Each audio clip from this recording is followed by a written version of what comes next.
G'day everyone, it's Turbo Tristan here, and in today's video we are back on Ronald the Teg, and today we are doing brakes. Hopefully we get around to doing the interior and also doing the dry ice sound deadening removal and getting this car finished and ready for the track. So the first thing we're going to do is address the front brakes. Now, the DC4 Integra or the VTIR Integra that's not a Type R comes with 262mm front rotors. That is exactly the same as a Civic sedan or a GLI or a VTIR EK or EG sedan. A popular upgrade, or the poor man's big brake kit, is to do a Type R conversion. Now, if you're staying 4-stud, a lot of people do the Mini Cooper rotors, which are a 280mm rotor, and they have massive holes so the lug nuts don't really locate and center, and they have a massive center bore so the rotor slides around as well. Having the large holes for the lug nuts or the studs isn't a big issue, but locating the rotor on the hub is a big issue. So I tracked down and I found out that we have a Honda Prelude, whatever you want to say, in Australia that runs a 282mm factory rotor. That is a 4-stud. First thing I'm going to do is take off this wheel, and I'm going to show you guys the big brake kit that I've got in store for you using Integra DC2 Type R calipers and a 282mm front disc rotor. As you guys know, we use PROTEX, all things brakes, on all of our projects here, and in this instance it's no different. Now, I was scouring the wreckers, I was going through Marketplace, and I was trying everything I could to get some DC2R front brake calipers. Or, fun fact, they're exactly the same as an RD1 CRV. And then I thought, hang on a minute, I'm a PROTEX distributor on my website, spoolup.com.au. Let's check out and see if they do a brand new OEM replacement caliper kit. And lo and behold, they do. So we've got here left and right calipers. They're marked left and right, and let's open these guys up. Here's one I've opened up already to have a look at, and I've got to say the quality is next level. It comes with all of the washers for the brake lines, all of the shims and everything is ready to go. And we have a brand new caliper. This is the left one, which is the 17CL15VN, which is the exact part number of a DC2 Type R caliper. Being that it's brand new, everything's brand new. Brand new seals, brand new sliders, brand new piston, brand new seal. Everything is brand new. There is no grottiness inside here. There's no brake dust coated everywhere. This is the only time you're going to see some brake calipers from a car that was made 20 years ago that is clean like this. So these are brand new. I'm going to chuck a link to these down below, and there's going to be a little card pop up if you want to grab some. I'm retailing these on the website for $349 for a pair. That's brand new. If you buy some clapped out second-hand ones online, you're probably still going to pay about $200 to $250 depending on where you get them from and how good they are, and they'll have no warranty and they'll be covered in crap. So this is the best way to do it. Brand new OEM quality calipers from PROTEX, a brand we trust, and they have plenty of R&D, and we're going to show you that they fit up and they work and they're great at the track on this car. So let's unbox these. We'll get a look at them. I'm going to take some photos and throw them up on my website, and then I'm going to stick these on and I'll show you the brake mods we've done to this car and how I've achieved a 282mm big brake kit for an Integra. So here we have our stripped down front knuckle and our front end. So this car has had everything refurbished on it. We've got the Huck-on top upper camber arms. We've got brand new PROTEX steering rack arms that haven't been tightened down yet. We've got PROTEX ball joints. So we're all brand new, ready to go. We've got the new drive shaft from Bearing Wholesalers, and Zach has refurbished these with a fresh coat of paint. They look awesome. So we are ready to go. We're ready to upgrade the brakes. We've got PROTEX braided brake lines, and we also have a bit of RACEWORKS silicon heat sheathing on there, which is going to help keep the heat, which is going to, the brake fluid sits in the lines all the time. It's full and ready. As soon as you touch the pedal, it's pushing that fluid to the caliper and spreading them apart. That fluid sits here, it doesn't move, it doesn't flow, it doesn't get cooled down unless airflow is getting under here. Now that we've removed the heat shield, we're letting that hot air out and escape, and we're getting more air up and through the wheel, which is awesome. But we still want to protect the bit of the brake line.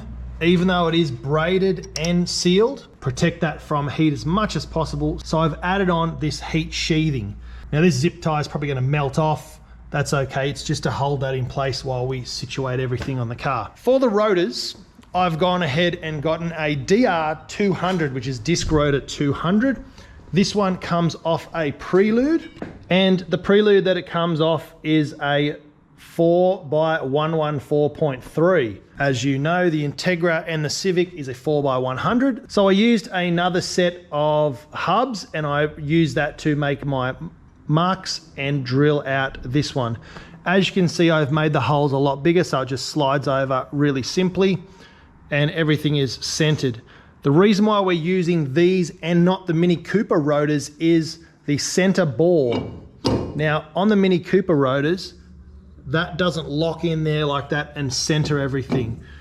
We don't need to worry about the rotor moving backwards and forwards, because once the wheel's clamped on there, that is not going to move. I've been assured by the engineers at PROTEX it will not move. But we want to make sure it's centered so it's not wobbling off center in an oval shape inside the wheel. Having these rotors means that it is centralized and the weight is balanced on the hub when you put the wheel on. So that's enough science talk about that. Let's go slap on these calipers and the pads, and we've got all the new hardware and everything. Now for the moment, PROTEX do a standard ceramic brake pad. This is not a track pad, this is not a high performance pad. Although Zach's done 2 6-hour enduros on just using a couple of sets. I think he used 3 or 4 sets of these pads, even though they're not race pads. So we have spoken to the engineers at PROTEX, and they are going to release the Ultra Plus pads that we run on Ronda and that we run on all of our other cars, that I run on the Evo. Those pads are phenomenal at the track. They're low dust, they're low noise. They're actually a street pad, but they happen to have all of the properties of a high performance race pad, tested against other brands such as Brembo, etc. They pull up better and have a better braking distance, better heat, all that sort of stuff. They don't disintegrate off the backing pad when you get down to very thin on your pads. So they're a very high quality pad. We're going to turn those on and get those made for the DC2 and also the CRV. Those 2 models combined warrants enough that we can get those pads. But anyway, for now, to bleed it up, to drive the car around and move it around, we're going to use these as our test pads just for now, and we'll look at getting some race pads in it because we're going to use all of those brakes and go as fast as we can. But let's get these on and I'll show you what it looks like. Here we have the finished product. We've got the 282mm Prelude rotors on with the Type R/CRV calipers, all from PROTEX. Rotors, pads and calipers, and also brake lines from PROTEX. And that fits up like a glove. So I'm going to go do the other side, and when Zach comes around and I've got a second pair of hands or feet, we're going to bleed these, and then it's going to be ready, and it's just going to be a matter of changing pads whenever we need to. So really awesome upgrade. We've brought this up from a 262mm rotor to a 282mm rotor with a much larger pad surface. So for anyone wondering why you'd want to upgrade your brakes, like genuinely wondering, it's not just because bigger's better. Your tiny brakes with your tiny pads and your tiny calipers are going to stop once as good as a 8-piston 400mm rotor, state-of-the-art pad with carbon ceramic discs and all that. They're going to stop one time with brand new rotors and pads, exactly the same distance, provided they're on the same car with the same tyre, with the same suspension and all that stuff. It's going to stop the same. The difference in braking is when the rotor is hot, when the inside the wheel has a lot of heat, when the fluid is hot, and also when the caliper and the pad is hot and wearing,